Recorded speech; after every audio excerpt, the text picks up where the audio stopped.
رسول الله والذين معه أشداء على الكفار رحماء بينهم تراهم ركعا سجدا يبتغون فضلا من الله ورضوانا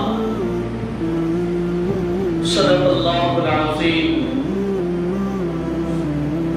میرے محترم بزرگوں، اللہ رب العزت کا سب سے بڑا احسان کہ اس نے ہم سب کو اپنے گھر کے اندر جمع فرمایا.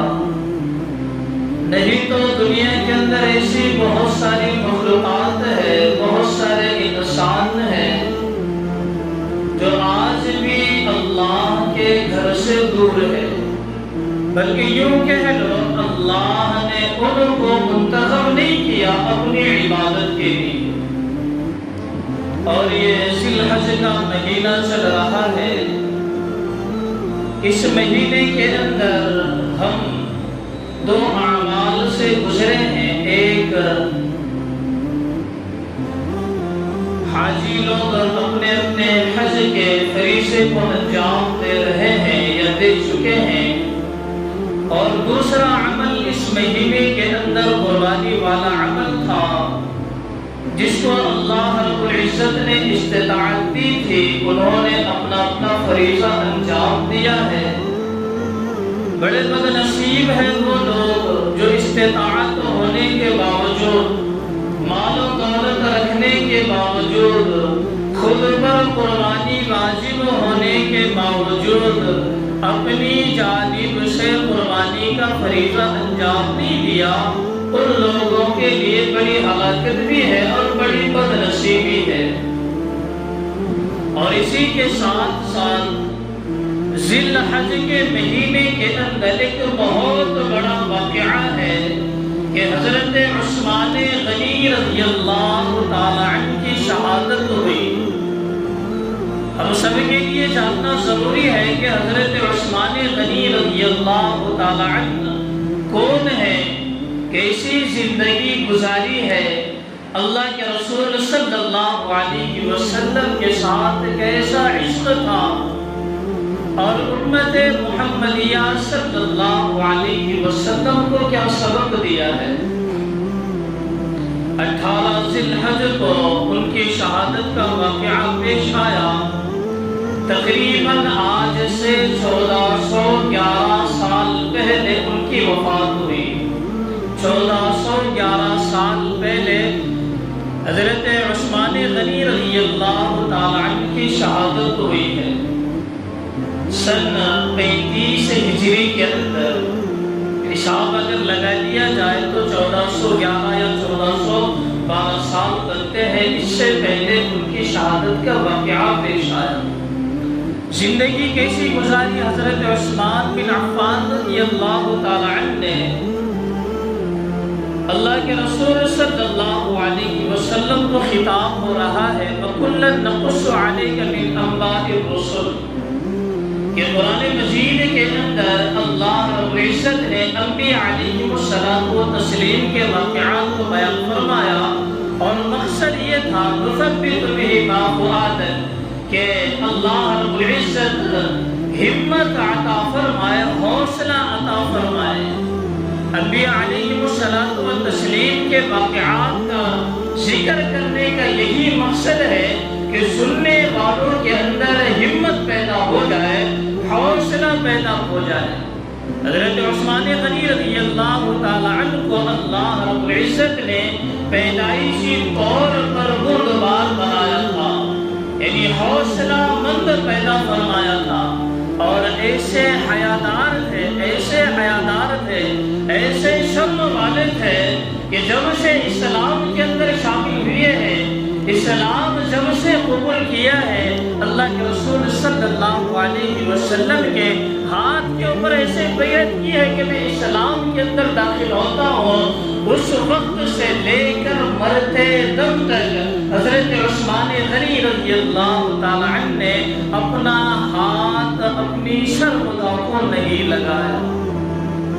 اتنے زیادہ حیادار تھے کہ جو ہاتھ میرے اللہ کے رسول صلی اللہ علیہ وسلم کے ہاتھ سے مس ہوا ہو وہ ہاتھ میں نے اپنی زندگی کے اندر کبھی اپنی شرمگاہ کو نہیں لگایا ہے، کبھی نہیں لگا۔ اتنے حیادار تھے۔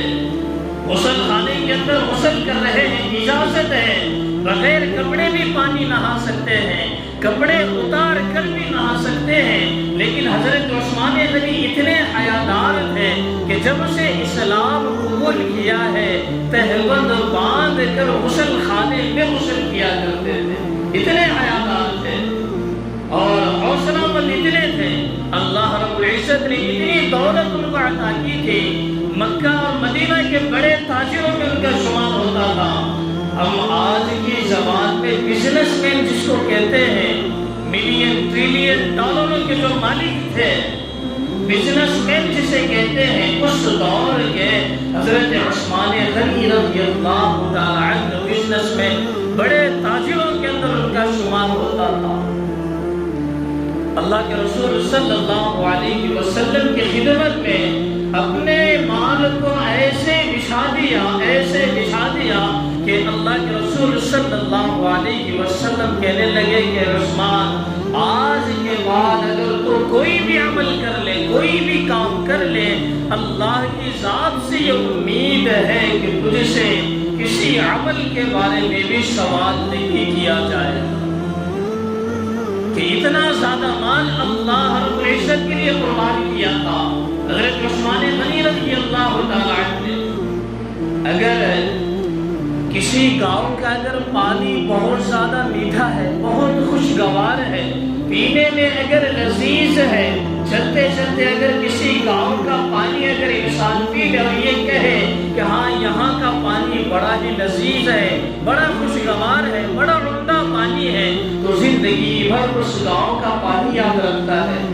ایسے ہی مدینہ منورہ کے اندر ایک کنواں تھا، بڑا ہی خوشگوار پانی تھا، اس کا لذیذ پانی تھا، صحابہ بہت پسند کیا کرتے تھے، اللہ کے رسول صلی اللہ علیہ وسلم کو بھی بہت زیادہ پسند تھا وہ پانی۔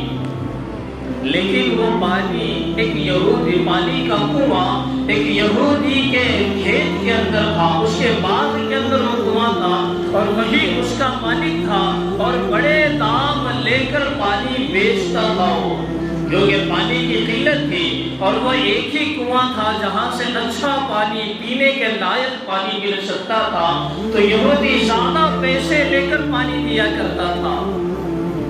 تو حضرت جبرائیل علیہ السلام اللہ کے رسول صلی اللہ علیہ وسلم کی خدمت میں آئے اور یہ کہنے لگے کہ اللہ رب العزت نے کہا ہے کہ مسلمانوں کے درمیان یہ اعلان کر دو کہ جو انسان وہ کنواں خرید کر مسلمانوں کے لیے وقف کرے گا، اللہ رب العزت اس کو جنت دلوانے کی خوشخبری سناتے ہیں۔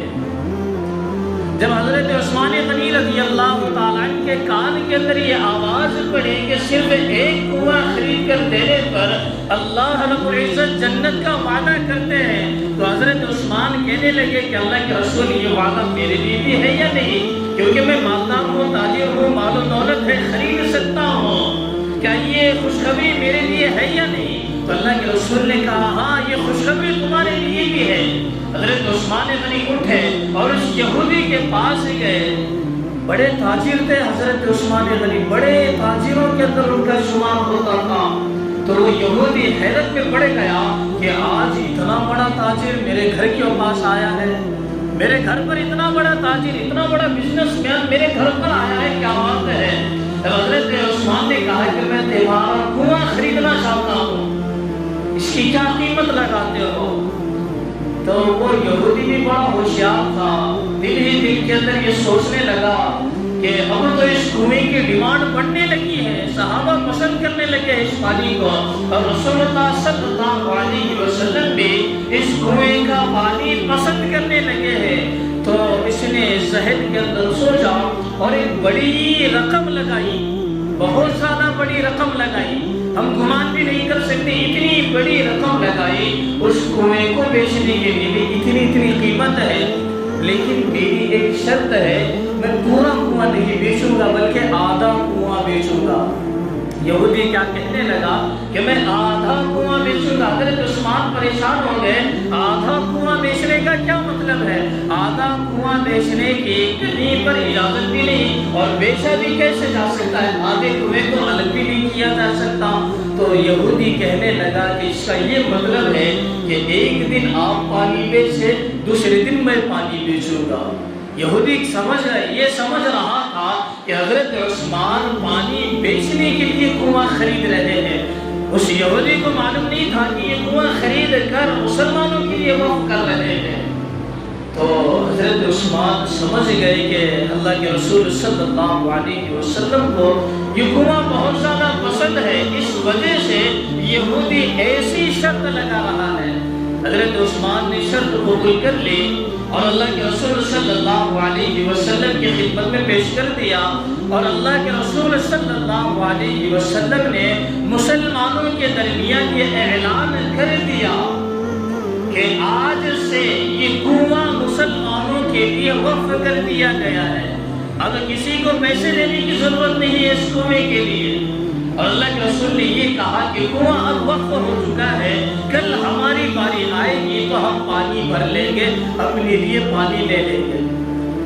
آج کے روز یہودی اس کنویں کے پاس کھڑا ہوا ہے اور بڑی رقم لگا رہا ہے کنویں کے پانی کی، اور یہ سوچ رہا ہے کہ میں نے اتنی قیمت لگائی ہے، کل جب عثمان کی باری آئے گی تو یہ بھی اس سے بڑھ چڑھ کر اس پانی کی رقم لگائے گا۔ اس گمان کے اندر ہے۔ جب دوسرے دن حضرت عثمان کی باری آئی تو یہ اعلان ہوا تھا کہ جتنا چاہے پانی لے جایا جا سکتا ہے، جتنا چاہے پانی لے کر جاؤ۔ تو مسلمان خود یہودی کے گھر والے بھی حضرت عثمان غنی کے اس کنویں سے پانی لے جانے لگے، کیونکہ مفت پانی مل رہا ہے، جبکہ مسلمانوں کے لیے تحفہ تھا۔ اللہ کے رسول نے حضرت عثمان کی جانب سے مسلمانوں کے لیے ایک تحفہ پیش کیا تھا کہ یہ کنواں مسلمانوں کے لیے تحفے میں دیا جا رہا ہے، جتنا چاہے پانی لے سکتے ہیں۔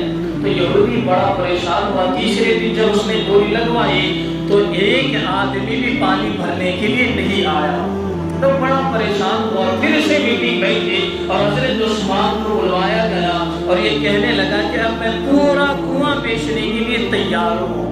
حضرت عثمان بھی سمجھ گئے کہ ہم خرید تو لوں گا، لیکن میری ایک شرط ہے، کنویں کے ساتھ ساتھ مجھے وہ باغ بھی چاہیے جس باغ کے اندر یہ کنواں ہے۔ حضرت عثمان یہ چاہتے ہیں کہ آج کے بعد اس یہودی کا قدم اس زمین کے اوپر نہ پڑے، اس نافرمان کا قدم اس زمین کے اوپر نہ پڑے، کنویں کے ساتھ ساتھ مجھے یہ باغ بھی چاہیے۔ تو یہودی نے باغ بھی بیچ دیا۔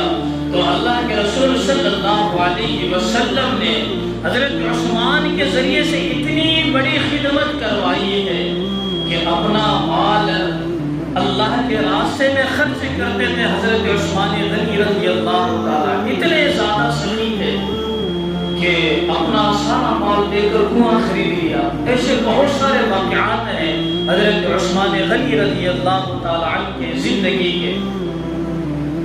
ایک جنگ کے موقع پر غزوہ تبوک کا موقع تھا، 30,000 کا لشکر جانا تھا دشمنوں کے مقابلے میں، لیکن 30,000 کے لشکر کے پاس نہ صحیح طریقے سے گھوڑے تھے، نہ اور کوئی چیز تھی، نہ تلوار وغیرہ تھے، کچھ بھی نہیں تھا۔ تو غزوہ تبوک کے موقع پر اللہ کے رسول صلی اللہ علیہ وسلم نے یہ اعلان کیا تھا کہ کوئی ہے جو اپنے مال کو اللہ کے راستے میں خرچ کرے۔ تو سب سے پہلے حضرت ابوبکر صدیق رضی اللہ تعالیٰ کھڑے کیے اور اپنے گھر گئے اور سارا مال اللہ تعالیٰ کے لیے نبی کی خدمت میں لا کر عرض کر دیا۔ پھر جب دوسری مرتبہ اعلان ہوا تو حضرت عمر فاروق کھڑے دیے، گھر گئے، آدھا مال گھر والوں کے لیے رکھا، آدھا مال نبی کی خدمت میں لا کر پیش کر دیا۔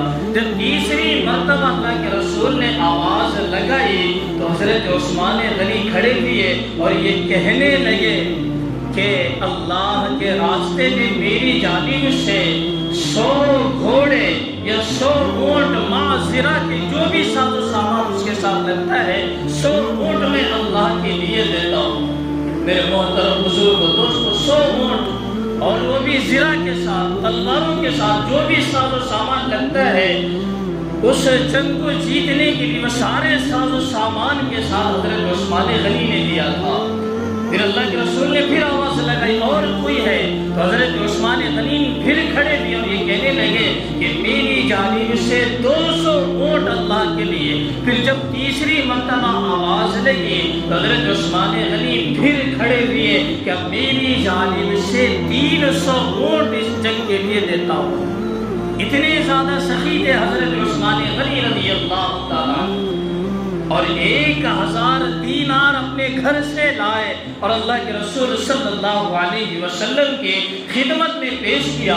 اللہ کے رسول صلی اللہ علیہ وسلم ایک ایک دینار کو اٹھاتے، اس کو ایسے پلٹتے، کبھی ایسے پلٹتے اور یہ کہتے کہ عثمان آج کے بعد تو جو بھی عمل کرے امید ہے اللہ کی ذات سے کہ اللہ رب العزت تجھ سے کبھی سوال نہیں کرے گا، کسی عمل کے بارے میں اللہ رب العزت نہیں پوچھے گا۔ حضرت عثمان غنی تو وہ ہے جس کو جنت کی بشارت مل گئی تھی۔ حضرت ابوبکر جنتی ہے، عمر جنتی ہے، عثمان جنتی ہے، علی جنتی ہے، طلحہ جنتی ہے۔ ایسے 10 صحابہ ہیں جن کو جنت کی بشارت اللہ کے رسول صلی اللہ علیہ وسلم نے دی ہے۔ 10 صحابہ ہیں، جنت کی بشارت مل چکی ہے، پھر بھی اللہ سے ایسا خوف ہے، ایسا خوف ہے۔ میرے محترم بزرگ و دوستو، ایسی سخاوت، ایسا مال اللہ کے راستے میں خرچ کرنا جس کی مثال دنیا کے اندر نہیں ملتی۔ اتنا زیادہ مال اللہ کے راستے میں خرچ کرتے تھے۔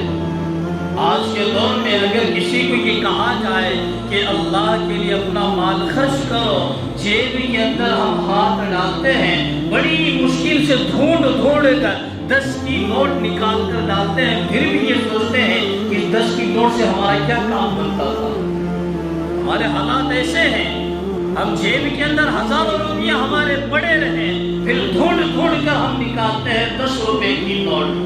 آج کل تو ایسا ماحول ہے، جمعہ کے موقع پر لوگ جمع ہوتے ہیں، مسجد کا جب ڈبہ سامنے سے جاتا ہے تو 2 روپے، 5 روپے، 4 روپے ڈبوں کی آواز آنے لگتی ہے کہ ہمارا ایمان ہم کو یہاں تک لے کر آیا ہے کہ پیسے ڈالے تو پتہ چلے کتنے کا بندہ ہم نے ڈالا ہے، 1 روپیہ ڈالا ہے یا 5 روپے ہم نے ڈالے ہیں، ہمارا ایمان یہاں تک پہنچا ہے۔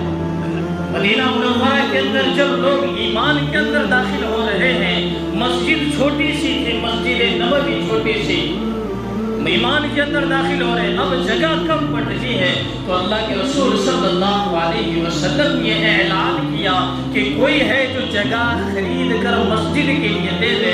تو حضرت عثمان غنی کھڑے ہوئے کہ اللہ کے رسول آپ جتنی جگہ کہیں گے اتنی جگہ آپ کو مسجد کے لیے دے دی جائے گی۔ اتنی سخاوت تھی حضرت عثمان غنی رضی اللہ تعالیٰ عنہ۔ اور اسی مہینے کے اندر ان کی شہادت ہوئی ہے۔ شہادت کیسے ہوئی؟ جس کنواں خرید کر دیا تھا مسلمانوں کے لیے، وقف کیا تھا، میٹھا پانی تھا، عمدہ پانی تھا، اخیر میں دشمنان اسلام نے ان کے اوپر ان کے گھر کا محاصرہ کر لیا، گھر کو گھیر لیا۔ 40 دن تک حضرت عثمان غنی اس گھر کے اندر بند رہے ہیں، اس گھر کے اندر ہی رہے 40 دن تک۔ کسی انسان کو بھی اجازت نہیں تھی ان سے بات کرنے کی، ان سے ملنے کی، نہ اسے خرید و فروخت کرنے کی۔ 40 دن تک اس کنویں کا پانی بند کیا گیا، جو کنواں حضرت عثمان نے مسلمانوں کے لیے وقف کیا تھا۔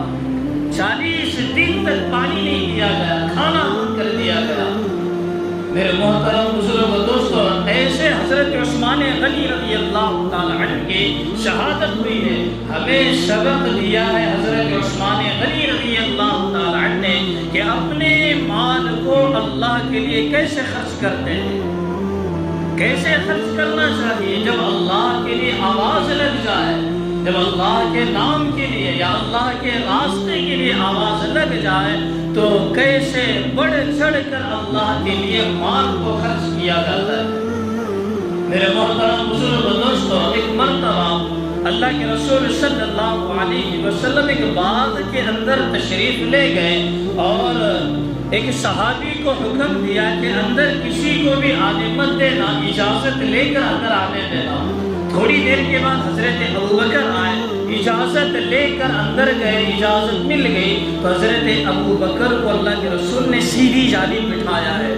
پھر اس کے بعد حضرت عمر تشریف لائے، اجازت مل گئی، اندر گئے، ان کو بائیں جانب بٹھایا ہے۔ اور حضرت عثمان غنی رضی اللہ تعالیٰ عنہ جب تیسری مرتبہ آئے، تیسرے شخص حضرت عثمان غنی، خلیفہ ثالث بھی حضرت عثمان غنی ہے، جب وہ اندر داخل ہوئے تو اللہ کے رسول صلی اللہ علیہ وسلم نے حضرت عثمان غنی کو سامنے بٹھایا ہے۔ اس سے یہ پتہ چلا کہ جب اللہ کے رسول صلی اللہ علیہ وسلم کی وفات ہوئی، تدفین ہوئی، پھر اس کے بعد حضرت ابوبکر کی وفات ہوئی، ان کی بھی تدفین ہوئی دائیں جانب، پھر حضرت عمر کی وفات ہوئی، تدفین ہوئی بائیں جانب، اور اللہ کے رسول صلی اللہ علیہ وسلم کا جہاں پہ روضہ اقدس ہے اس کی سامنے کی جانب اگر نظر کی جائے تو جنت البقیع ہے، اور سامنے کی جانب جنت البقیع کے اندر حضرت عثمان غنی رضی اللہ تعالی عنہ کی قبر مبارک ہے۔ حضرت ابوبکر ہے، حضرت عمر ہے، سامنے کی جانب حضرت عثمان غنی رضی اللہ تعالی عنہ ہے۔ میرے محترم بزرگ و دوستو، حضرت عثمان غنی رضی اللہ تعالی عنہ